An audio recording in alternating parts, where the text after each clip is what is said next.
Pourquoi je m'entraîne seulement 3 à 4 fois par semaine alors que mon objectif c'est de devenir le plus massif et le plus fort possible? Je fais pas de PPL, pas de upper lower, pas de split classique. Et pourtant, j'ai une grosse intensité sur toutes mes séances. Je vais très régulièrement proche de l'échec et je cherche toujours à progresser sur mes charges. Donc aujourd'hui, je vais vous expliquer comment je construis mes entraînements, pourquoi je fonctionne comme ça et surtout pourquoi je pense que cette organisation correspond parfaitement à mes objectifs, construire un maximum de muscles tout en continuant à faire exploser mon bench. Désolé pour le vent, j'espère que le son va être audible et surtout désolé aussi pour ma tête. Voilà, je trouvais le cadre quand même beaucoup plus sympa en extérieur. Aujourd'hui, il y a beaucoup de vent, mais il n'y a déjà pas de pluie. Et la coupe, on s'en fiche.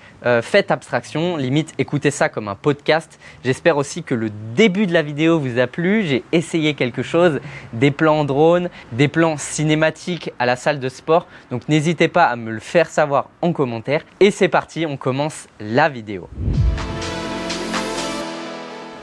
Bon, alors tout d'abord, il faut savoir que je fais 3 à 4 entraînements par semaine. Je fais pas de PPL, pas de upper lower ou pas de split classique.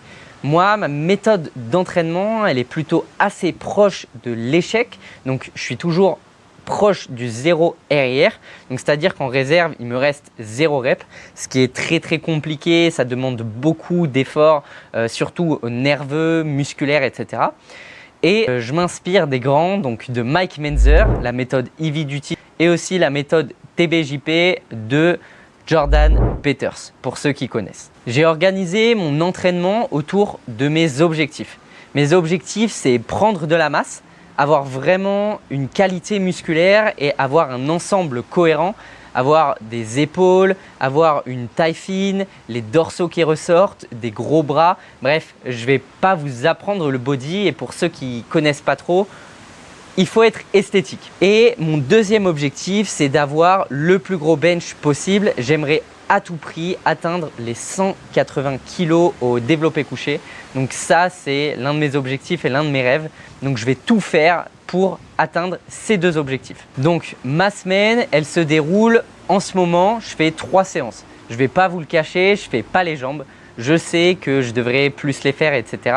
Mais étant donné que j'ai travaillé les 2 mois d'été et que j'étais tout le temps debout, même si c'est absolument pas une excuse, je voulais privilégier les autres groupes musculaires, ne pas me fatiguer bêtement, ne pas m'abîmer tout simplement et me préserver pour augmenter mon bench, pour augmenter ma capacité d'entraînement sur les autres groupes musculaires. Donc le lundi, on est sur un bench et ensuite je fais une séance épaules. Donc avec du développé militaire, avec des élévations frontales, des élévations latérales, de l'oiseau au câble, c'est le meilleur exercice pour l'arrière d'épaule et aussi à la poulie. Donc là vraiment c'est incroyable.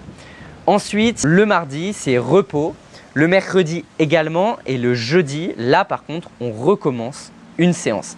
Quelle séance? C'est la séance pec dos. Séance pec, donc je vais commencer la séance par du développé couché, toujours très lourd. Et ensuite, je vais faire du développé incliné aux haltères. Et il faut savoir que je travaille beaucoup la phase excentrique du mouvement. J'ai plusieurs manières de m'entraîner, mais j'adore la phase excentrique, contrôler cette phase. Et le rest pause. Donc, c'est-à-dire, vous allez prendre 30 secondes de repos pour aller chercher 4, 5, 6, 10 reps peut-être en plus, en attendant que l'ATP… ATP est la molécule qui sert de monnaie énergétique à toutes les cellules vivantes. Elle stocke et transporte l'énergie chimique nécessaire pour faire fonctionner le métabolisme, permettre la contraction des muscles et assurer la survie de l'organisme. Il se régénère et là vous allez mais tout niquer et c'est incroyable. Donc j'adore m'entraîner comme ça. Est-ce que c'est la bonne méthode? J'en suis pas convaincu. En tout cas, moi, elle me correspond.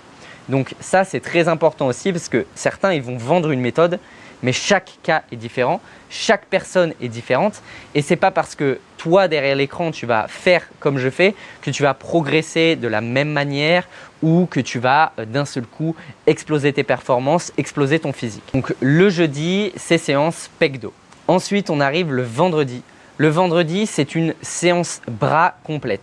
J'ai vraiment voulu isoler cette séance des autres séances, c'est-à-dire me focaliser sur biceps, triceps. Parce que je trouve dommage de travailler un groupe musculaire dans une séance et de le retravailler derrière. Par exemple, une séance dos biceps ou dos triceps, eh bien en fait, vu que vous allez déjà recruter vos bras, je trouve pas un grand intérêt, sachant que vous allez congestionner, vous allez fatiguer, vous allez être moins performant, alors que si vraiment vous avez une séance spécifique à vos bras, là vous pouvez vous concentrer dessus et tout exploser. Ensuite, on arrive donc le samedi et là le samedi c'est séance jambes. Il faut savoir que ma séance jambes, je fais les quads, je fais adducteur, abducteur, ischio, fessier. J'ai pas vraiment de structure d'entraînement spécifique aux ischios, aux quads ou vraiment aux fessiers. Donc ce que je vais faire, c'est qu'à la rentrée, je vais voir pour mettre par exemple les quadriceps le mardi et pour le samedi être sur une séance fessier et ischio-jambier pour vraiment exploser les jambes et être plus performant. Parce qu'avec le temps, ça va faire 4 ans que je m'entraîne, j'ai remarqué que les séances jambes, quand vraiment vous allez vous pousser à l'échec, vous allez vraiment vous détruire les jambes, ça va être compliqué, même une semaine après, de remettre la même intensité. Donc je me dis que séparer les séances en faisant le devant des jambes et l'arrière des jambes, ça peut être bénéfique pour ma progression dans le bodybuilding et ça peut être aussi bénéfique parce que forcément je vais accumuler plus de volume et moins de fatigue, donc ce qui est cool pour l'objectif du développé couché. Donc là j'aimerais déjà atteindre les 160 kg, ensuite 170 et 180 d'ici un an, on l'espère. J'en ferai une vidéo d'ailleurs, mais j'ai failli mourir au développé couché, donc ça je vous le raconterai dans une autre vidéo.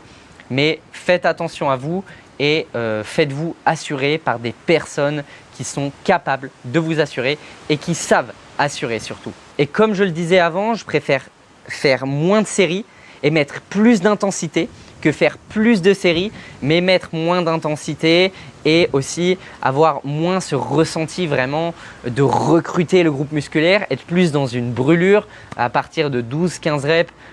Honnêtement, on pump, c'est bien, on est rempli, on est plein, mais honnêtement, moi je cherche aussi la performance, la sensation.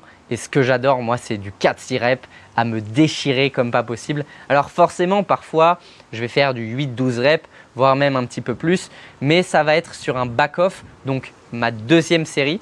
Et sur mon top set, je vais vraiment privilégier une bonne exécution et l'échec musculaire. Attention, avant, dans mes débuts, je faisais un échec total. Encore maintenant, ça m'arrive, mais j'essaye vraiment de faire un échec musculaire et pas juste un échec tout court où aux extensions de triceps, vous allez être là à recruter les épaules, à recruter même vos pectoraux, à recruter votre sangle abdominale. C'est normal qu'elle travaille, mais c'est pas normal qu'elle travaille autant. Donc, j'ai préféré travailler plus intelligemment avec le temps. Aussi, je ne vous ai pas expliqué, mais je travaille énormément en unilatéral parce que pour moi, les deux côtés, ils doivent être travaillés. Oui, je suis d'accord ensemble, mais aussi séparément. Pourquoi? Pour travailler les muscles stabilisateurs, donc faire des mouvements libres et pas assistés. C'est bien aussi. Après, quand on arrive à un certain niveau, je comprends l'utilité des machines, etc. Même vraiment le pic de contraction, le fait de ressentir par exemple sur une chest press, eh bien, vous allez pouvoir vraiment vous focaliser que sur vos pecs et pas avoir à penser à votre ancrage des épaules, au fait de pousser dans les jambes, au fait d'ouvrir la cage thoracique, de fermer les coudes, etc. Vous avez juste à penser à pousser sur des machines guidées, même sur une Smith. Mais il faut quand même travailler déjà en poids libre et surtout, il faut travailler unilatéralement. Parce que parfois, vous allez pouvoir avoir un côté plus fort que l'autre et donc, il faudra l'ajuster pour que vos deux côtés soient symétriques, que ce soit en force ou en volume musculaire. C'est normal, on a tous un côté plus fort, on a tous un côté plus développé, mais l'essentiel, c'est de travailler les deux côtés indépendamment et pour avoir la plus grande homogénéité possible. De plus, depuis que je fais ça, j'ai plus de douleur. Avant, j'avais douleur à l'épaule. Sur mon bench, j'étais de côté, je poussais plus d'un côté que de l'autre. Même sur des exercices de bras, à force de faire à la poulie par exemple, ou avec une barre Z, eh bien, je sentais que je forçais un petit peu plus d'un côté que de l'autre. Donc ça, c'est vraiment quelque chose qui a disparu. Alors oui, j'ai encore un côté plus fort que l'autre. Oui, un côté, il peut gratter 1 à 2 reps de plus. Mais le principal, c'est que je réduise cet écart entre les deux côtés et que j'essaye forcément de m'améliorer au maximum. Parce que l'important, c'est de faire le mieux que vous pouvez chaque jour à l'entraînement. Même si vous ne faites pas toujours des PR, donc votre record personnel, même si vous ne progressez pas toujours, même si parfois vous êtes déçu, le principal, c'est de prendre du plaisir, continuer à essayer de progresser et surtout donner le meilleur de soi-même. Parce que si vous donnez le meilleur de vous-même, le reste, il va suivre au bout d'un moment. Pareil, il y a la théorie des 10 000 heures. Faites 10 000 heures quelque chose et vous deviendrez expert. Donc ça, c'est très très important. Ne jamais abandonner, toujours persévérer et même lors de moments compliqués, lors de moments difficiles, des moments de doute peut-être, eh bien c'est là justement qu'il va falloir faire la différence. C'est là, si vous voulez faire des compétitions, vous allez faire la différence avec le deuxième et le troisième et que vous allez être le premier. C'est là que vous allez faire la différence avec le vous du passé qui se goinfrait de chips, de Twix, etc.